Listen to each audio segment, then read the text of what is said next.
Hello everyone, welcome to Maths Junction. So today's topic is mean, median and mode. जिसका मतलब है mean यानी कि किसी की चीज़ भी एवरेज.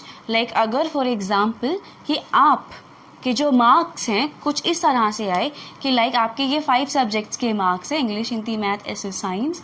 तो यहाँ पर आपने कुछ रैंडम मार्क्स ले लिए 96, 95, 90, 88 एंड 91. तो बेसिकली इनकी एवरेज क्या निकली आपकी 5 सब्जेक्ट्स की, जिसके अंदर मीडियन होता है आपकी एक मिड वैल्यू. बट मीडियन के लिए आपके पास एक चीज़ आपको ध्यान रखनी होती है कि आपका डाटा असेंडिंग ऑर्डर में होगा, छोटे से बड़ा, और उस केस में जो आपके बीच की वैल्यू होगी that is your median. Mode होता है आपका सबसे frequent data. Like for example कि अगर आपके पास 7 बच्चे थे, फॉर एग्जांपल 3, 6, 7, हर एक ने अपना फेवरेट फ्रूट बताया. किसी ने बोला mango, Apple, grapes, orange, again किसी ने मैंगो बोल दिया, फिर किसी ने यहाँ पर पपाया बोल दिया, किसी ने वाटरमेलन बोल दिया. करेक्ट. तो यहाँ पर फ्रूट के टाइम पे मैंने एक चीज नोट की कि out of 7 2 people like mango, यानी कि मैंगो एक ऐसा फ्रूट था जो सबसे ज्यादा बार रिपीट हो रहा है. So that is a case of the mode, जिसकी फ्रीक्वेंसी यानी जो चीज बार बार रिपीट हो रही है, दैट वन. तो दैट इज द फ्रीक्वेंसी. तो यहाँ पर जिसकी फ्रीक्वेंसी ज्यादा है that is your mode. Now let's take one example कि इन सबको सॉल्व कैसे किया जाता है. हमारे पास ये डाटा है, इसके मुझे अगर मीन निकालना है तो मीन एवरेज यानी कि मैं इन सबको पहले क्या कर दूंगी प्लस, यानी कि इनका जो सम होगा वो नंबर ऑफ चीज़ों से हो जाता है डिवाइड, जो आपका मीन निकालता है. यानी कि मैं इन सबको करने वाली हूँ plus 3 + 8 + 3 + 2 and divided by number of चीज़ें. ये हैं कितने, 1 2 3 4 5 6 7, यानी कि ये 7 है. तो दिस इज कॉल्ड मीन. अब इनका अगर मैं प्लस करती हूँ that is 28. 28/7 is 4. Now this is the mean. अब आता है आपके पास मीडियन. मीडियन के पास 2 केसेस होते हैं, एक होता है ऑड का केस, एक होता है इवन का केस. जनरली हम स्टार्टिंग में ऑड का केस करते हैं. आप यहाँ पे देख सकते हैं, यहाँ पे 7 है तो इट मीन्स ये ऑड नंबर है. तो ऑड के केस में क्या करना होता है, सबसे पहले 2 तरीके कि या तो आप फॉर्मूले से करेंगे या आप नॉर्मली भी कर सकते हैं अगर आपका डाटा बहुत छोटा है. But first of all what ever is it, whether it is odd, even है, बड़ा है, छोटा है, कुछ भी हो, इन सबको कर दो असेंडिंग ऑर्डर में. असेंडिंग ऑर्डर के वक्त आप एक चीज़ का ध्यान कर सकते हैं कि आप जब इनको अरेंज कर रहे हो तो आप उसको थोड़ा सा हाईलाइट कर दो कि आपने ये यूज़ कर लिया है. जैसे सबसे छोटा यहाँ पर 2 है और वो 2 बारी है, तो 2 2, देन आफ्टर दैट 3 3 3, 3 बारी, 3 3 3, एंड देन 7 एंड देन 8. आप देख सकते हो मैंने यहाँ पे सारे कवर कर दिए. अब सबसे बीच में अगर मैं बोलूँ कि फॉर एग्जांपल ये बच्चे ही बैठे हैं, अगर सबसे बीच में कौन है, 2 यहाँ से गए, 2 यहाँ से गए, एक यहाँ से गया, एक यहाँ से गया, दिख रहा है 3 है. ये तो है नॉर्मल अंडरस्टैंडिंग कि ये मिड वैल्यू है. बट क्योंकि फॉर्मूला से हम हेल्प लेते हैं तो फॉर्मूला होता है किसी का भी बीच में निकालने के लिए हम 2 से डिवाइड करते हैं. अब ये ऑड नंबर है, नहीं हो सकता, तो यानी n + 1/2, यानी कितने टर्म्स हैं ये, n means number of terms, these are 7 + 1/2 यानी 8/2. This is your 4th term, not answer. यानी कि स्टार्टिंग से जो आपका 4th टर्म है that is median. Let's check, 1 2 3 4, ये आपका मीडियन हो जाएगा. वही चीज़ आपको बताई थी कि आप जैसे मर्जी सॉल्व कर सकते हैं.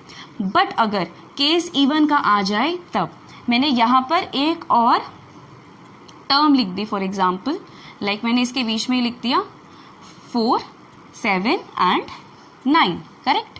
अब ये मेरे पास इवन नंबर ऑफ टर्म्स है, 4 एंड 4. आप कहोगे 3 यहाँ से गए, 3 यहाँ से गए, ये 2 मिड वैल्यूज मेरी बचती हैं. करेक्ट.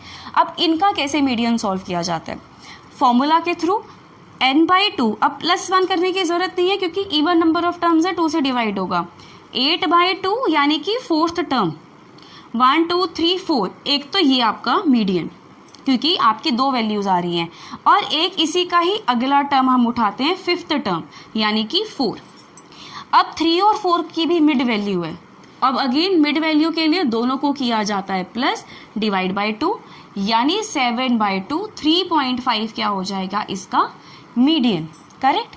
इसका एग्जाम्पल जानने के लिए कि ये मैंने प्लस करके डिवाइड बाय 2 क्यों किया, what is the reason behind it. Just imagine there are 2 kids, एक के पास 3 सेंटीमीटर का रिबन है, एक के पास 4 सेंटीमीटर का रिबन है. करेक्ट.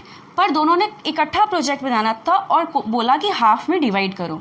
अब ना तो मैं इसका हाफ और इसका हाफ इक्वल नहीं है जो मैं कर सकती हूँ, तो मैंने क्या किया, मैंने इन दोनों को कंबाइन कर दिया. इकट्ठा प्रोजेक्ट था, तो यानी कि इन दोनों की जो मिड वैल्यूज एक निकालने के लिए मैंने दोनों को प्लस कर दिया, यानी 3 + 4 ये बन गया 7 सेंटीमीटर। अब जब दोनों को जोड़ दिया मैंने, 3 सेंटीमीटर लिया और उसके नीचे 4 सेंटीमीटर, दोनों को जोड़ के एक स्ट्रिप बनाई और उसको आधा कर दिया, राइट, यानी हाफ कर दिया। हाफ करने के लिए डिवाइड बाय 2। तो कभी भी किसी भी दो नंबर का मिड पॉइंट निकालना हो तो उनको प्लस करके डिवाइड बाय 2 कर सकते हैं। इवन अगर मैं पूछूं आपसे कि 10 और 20 के बीच में कौन है, बहुत सिंपल है, 15 है। लेट्स चेक कि क्या ये फॉर्मूला इस पे अप्लाई होते हैं। दोनों को प्लस करो, डिवाइड बाय 2, 30 को डिवाइड बाय 2 करो, क्या 15 आ रहा है? यस आ रहा है। तो यानी कि किसी का भी मिड पॉइंट निकालना हो, दोनों को प्लस करके डिवाइड बाय 2 कर दो। So this is how we find the median. Now let's go for the mode. Mode तो वैसे भी बहुत सिंपल है आपके पास। मोड निकालने के लिए आपके पास क्या करना है, जो सबसे ज्यादा फ्रीक्वेंट वैल्यू है, फ्रीक्वेंट वैल्यू सबसे ज्यादा बारी, तो वो आपका मोड हो जाता है। 2 आपका 2 टाइम्स हो रहा है, बट जो 3 है वो आपका क्या हो रहा है, 3 times repeat. So mode is your 3। ये बहुत ईजी होता है। And yes, the question arises, क्या ऐसा हो सकता है कि एक से ज्यादा मोड एक क्वेश्चन में हो जाए? ऑफ कोर्स, अगर मैं इसी डाटा को चेंज करके ये कर देती, अब देखो जो 2 नंबर है वो भी 3 टाइम्स रिपीट हो रहा है और जो 3 है वो भी 3 टाइम्स रिपीट हो रहा है। 1 2 3 1 2 3, करेक्ट। यानी कि इस डाटा के अंदर 2 और 3 दोनों ही मेरे मोड कहलाएंगे। So yes, data can have more than 1 mode. ये चीजें आपको MCQs में भी और फिल इन द ब्लैंक्स में भी मिल सकती है, ट्रू फॉल्स में स्पेशली, कि क्या एक ज्यादा से हो सकते हैं, ट्रू और false. Yes, it's true, mode 2 से ज्यादा हो सकते हैं, एक से ज्यादा भी हो सकता है। So this is your mead, median and mode.